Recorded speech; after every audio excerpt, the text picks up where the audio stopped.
Hello, আজকে চলে এসেছি ট্যাবদের সবজি খেতে। আগের ভিডিওতে তোমাদের দেখিয়েছিলাম ট্যাবদি ব্যাগ ভর্তি করে তার ক্ষেতের শাকসবজি তুলে নিয়ে গেছে। তাই আমিও ব্যাগ ভর্তি শাকসবজি নিতে চলে এলাম। দেখো এখানে ওলকপি লাগিয়েছে, কিন্তু এগুলো এখনো বড় হয়নি। এখানে আছে পালং শাক, লাল শাক। আমার কাছে কিন্তু এই শাকগুলো খেতে অনেক বেশি ভালো লাগে, তাই আমিও এই শাকগুলো তোলা শুরু করলাম। এই সবজিগুলো কিন্তু রাসায়নিক সার ওষুধ ছাড়াই চাষ করা হয়েছে। দেখো টমেটো গাছে ফুলও ফুটেছে।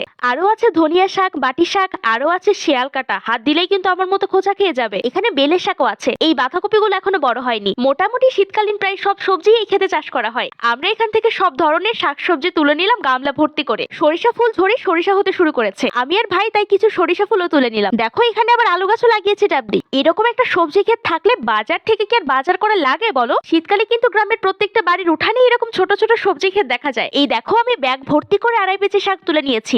আমাকে ওলকপিও তুলে দিল ট্যাবদি। ব্যাস হয়ে গেল আমাদের বিলের বাজার। তোমাদের কার কার শীতকালীন সবজি খেতে ভালো লাগে? আমার কাছে কিন্তু বেশ ভালোই লাগে। এগুলো কিন্তু শুধু খাওয়ার জন্য নয়, এগুলো বাজারেও বিক্রি করা হয়। এই যে দেখো ক্ষেত থেকে শাক তুলে ভালো করে ধুয়ে খড় দিয়ে বাঁধা হচ্ছে। এবার এগুলো বাজারে নিয়ে যাওয়া হবে বিক্রির জন্য।